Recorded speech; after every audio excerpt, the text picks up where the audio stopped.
Happy New Year, everybody. Can everyone hear me okay? Give me a Y if you can. We're going to start off with the dollar index. I believe the scenario for us to see 82 in the Dixie is looking highly probable now. I think getting through 80.50 is significant, and for us to be able to make some type of move to above this high that everyone thought the high was in for the dollar. In fact, it's funny, Kareem, who attends my webinars, was talking about dollar going to 80.50, then crashing. I said in this environment it could go to 82 first, then crash. Starting to look that way. My trade selection wasn't the best. I'm short Aussie and short EG. The home run ball was selling the fiscal cliff deal, shorting euro or shorting pound, and the Aussie is the only pair still higher on the week, but it did put in a lower high at the 105.20 level, so my targets of 101, 101 and a half are still probable if we're heading up to these targets in the dollar index. Of course, the strength has been in equities, and even if equities, which almost made new highs in the S&Ps, let me pull them up.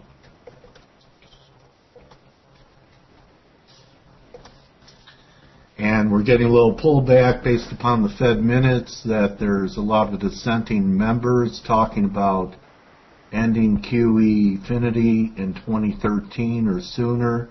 So just the talk of that really deflated things and boosted the dollar, took a little air out of the stock market. But again, this week I said I don't believe commodities have bottomed. Gold's leading the decline today. Here you see the little pullback that we're getting in the S&Ps.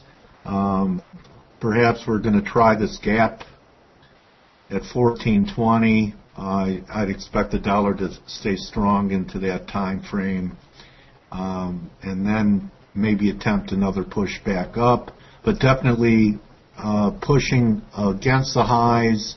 If anyone had their stop above contract highs in the March S&Ps, they're gone.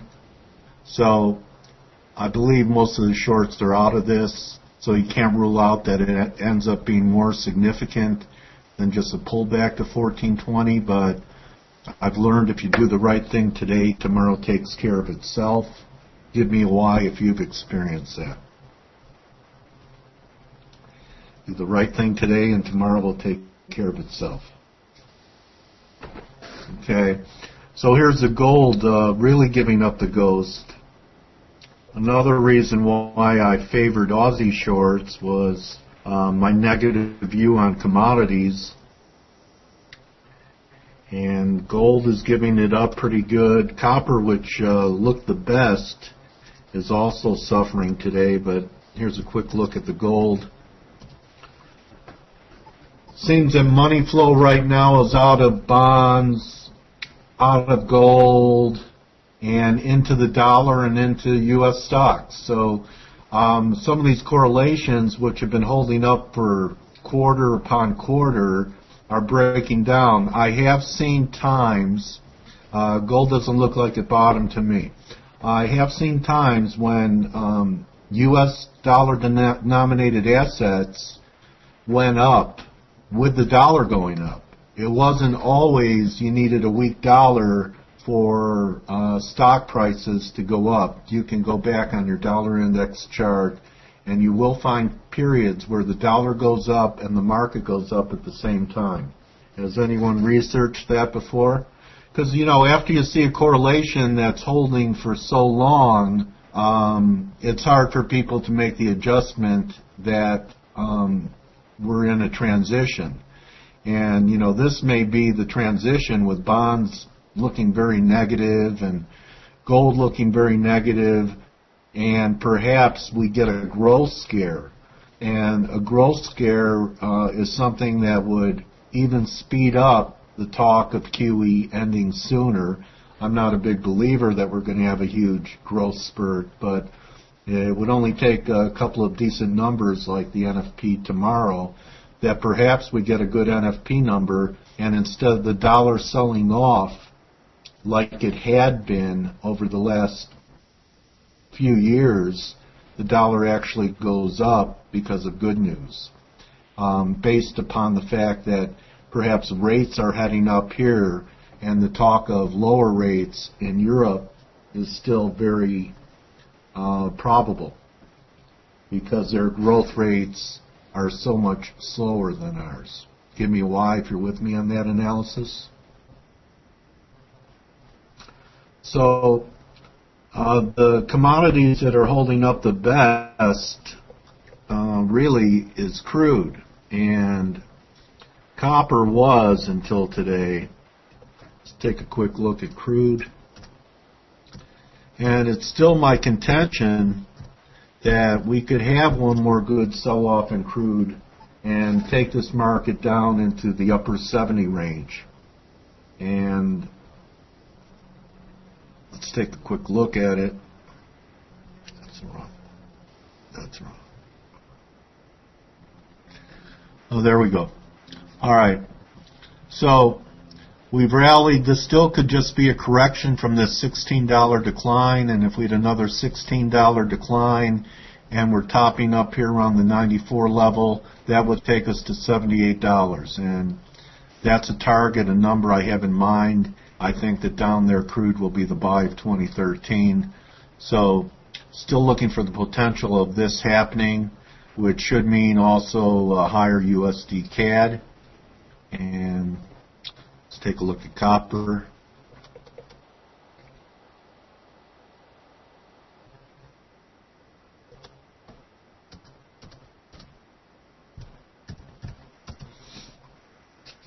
S&P's made marginal new highs on the futures, but copper did not make a new high, so that was a bit of a divergence there. Look, it was looking like it could threaten it, but after today it was definitely turned back, which again is kind of the deflation trade, and definitely if it could be viewed as a failing rally where we could get a move like we had from here to here that would take us down in the low $3 range in copper, which makes me think that there's more of a potential for a high in the S&Ps than a lot of people, and significant for a decent correction, not just a 5% correction, perhaps of the magnitude of 10 or better. That's what the commodity markets are saying. Now, they could decouple for a while, and you could get growth in financials and some of these other sectors, but to me, when commodity markets are under pressure, the implications are of negative global growth. I know we're all being told the story of China rebounding. Right now, the way I look at commodities, it doesn't look like that is the case, and perhaps there are going to be some problems in China which are going to translate into a much lower Aussie. I still believe there's a chance for a subpar Aussie for this cycle of dollar strength. Give me a Y if you're with me. And the outside market that definitely is in trouble, but I wouldn't chase it now, the short side of bonds, because if we then begin to take some of the air out of the stock market, and now the yields have gone up a bit, you still could see some money flow into them for a trade. Maybe new highs in the bonds, but for a trade. So here's your TLT, the proxy for the 20-year bond market.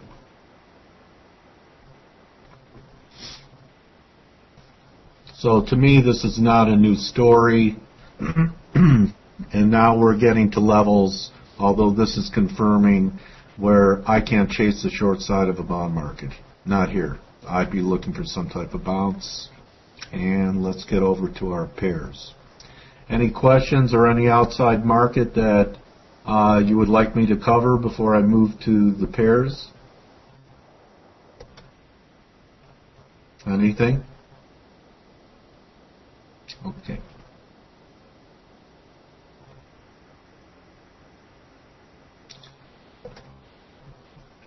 You always start off with USD CAD.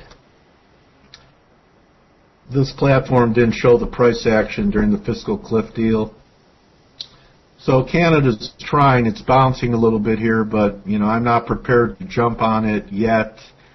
I would almost like to see one more low. Take out the stops under this low in Canada, and these lows were 98.24. So, perhaps one more marginal new low. I'm thinking 97.90. Perhaps by then the crude oil strength begins to diminish, and you have a better entry. So neutral, I have no positions on in Canada. Pound was really the surprise because we confirmed these highs after the fiscal cliff deal, but on the daily, it looks like they took out every short over that 62.75 level we were talking about for a long time. And now we're back at support, but to me it looks like we have potential for 158 in the pound, 59, 58. I would look to sell any rallies. This is a pretty negative 2-day sequence, pretty negative week. Took out all the buy stops. We talked about this for a while. Didn't do it here. So you had all these stops that were sitting over these highs, 162, 163, 308, and then took out the 308s by going to 340. So definitely looks like we have a dollar rally going on here. And the last 2 days, I think, surprised most people. I know there was a lot of talk about a 134 euro handle, 134.50, fib targets being bandied about, and I still don't see a reason for wanting to buy the euro, except that it's starting to approach on the daily. We're right here at the 50-day moving average. I think these are two pretty negative days. I think the most unexpected event now would be for euro to take out the lows of that 26.60 now. And to me, I can't make a case for wanting to be long euro. I'm surprised we didn't make new highs, but this was definitely the home run ball this week. If you sold the news on the fiscal cliff deal, especially when Congress passed it, the House passed it, you already have close to 250 pips in 2 days. A very negative 2-day sequence, just like the pound, and a very negative looking weekly scenario that perhaps what we had was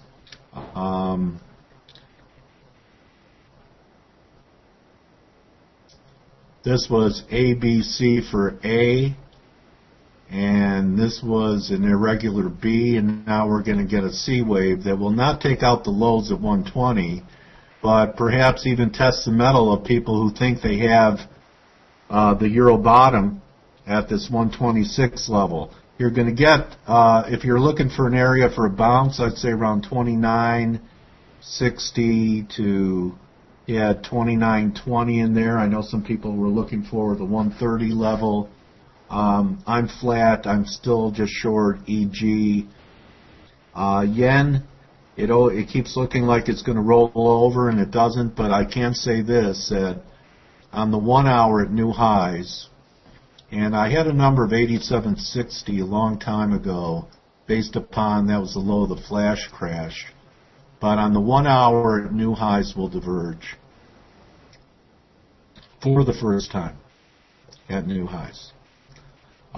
We will here even on the 4 hour. We're not on the daily. So we're getting close to setting up some type of correction here. I'm neutral. I have nothing on. Euro yen too. It topped with here's a gap on the deal, and we filled the gap. it looks negative to me. I'd be looking to sell rallies in Euro Yen. Here's the EG. We've had two drives. To me, it looks like we have potential to trade the 79 handle again, but there are some moving averages that I'm thinking will come into play here in the next couple days. I believe it's on the weekly. Around the 80.50, 80.40 level, right around here. That's a negative week, so it's done nothing right.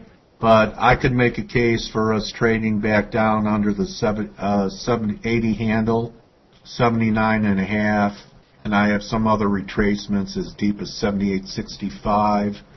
The Swiss came out of nowhere on the deal. This was a fiscal cliff deal. We diverged. Daily looks okay to me. It's done nothing wrong. It's the opposite of the euro. A lot of people negative Swiss here, and besides the 2-day sequence we're looking at here, the weekly looks pretty good as well. So next resistance level would be this convergence, 93.37, so another 70 higher. Gets through there. Why not a correction from the highs that we had back here and possibly challenge the 95 level, head up towards 97 or so. To me, it looks like the last couple weeks of the year got people real bullish euro, real bearish a dollar, real bullish commodities, stocks maybe not as much, but now they are, and I think that there's still a lot of participants leading the wrong way. That's the way the market seems set up to me. So I'd be looking to take advantage of any dollar weakness to get long the dollar. Still think that the Aussie here, which was my trade selection, and I did it in here on the deal, so I had to take some heat. And I didn't add on today on this divergence because of the NFP number. But definitely euro and pound acting much weaker than Aussie. Still my contention that we could have a failure here in Aussie, that this first break from where we were shorting it at 5.50, 5.25 was 2.40. Intraday, we got above all the fibs off this decline, but never closed above the 61.8 yesterday and back below it now. So if we get some type of fib extension of this, it's close to 1.618, would be about 390 pips, would take us down to the 101.40 level, back down around these lines.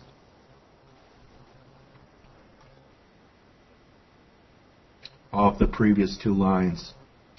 So that's my target in Aussie, and maybe we're there by next Friday, possibly if things begin to unwind. And that's my take on everything we cover. Anything that you want to ask me about? Everything that I watch. Just to review, the relationship between the dollar and risk seems to be changing. So we have a strong dollar and maybe a strong equity market if we're going to make new highs. But I can't trust this equity market up here. And you don't have to be right about every pair or know where the S&Ps are going to go. All it takes is one market and one pair that you have a higher degree of conviction on, and the conviction is built around the evidence and the trading action that you're seeing developing. So If Aussie goes to 101, does it really matter to me where gold goes or where oil goes? So this is one I have some conviction on until proven wrong. And remember, I do take to heart W.D. Gann's expression, if you don't learn how to change your mind, you won't have any change left. So I look forward to 2013, sharing my ideas with everybody, and hope everyone I've opened their eyes to a few things over the weekend. I think the last 2 days of dollar strength are significant. For now, I don't think it's a 2-day wonder, because I think more people were bullish euro going into year end and bearish a dollar, and all of a sudden here we are with this kind of strength, when normally we shouldn't have this kind of strength because of what the S&Ps did. I mean, they rallied 80 handles in 2 days. What did the dollar do? That's the market message I'm going to leave you with, and for you to think about and act upon in the coming days, and I'll see you next week. Hope I'm adding value to your experience here at FX Street. Good hunting to everybody. Thank you, Abel. Have a good weekend. You're very welcome, FX Street. Adios. Yes, thank you for your attention today.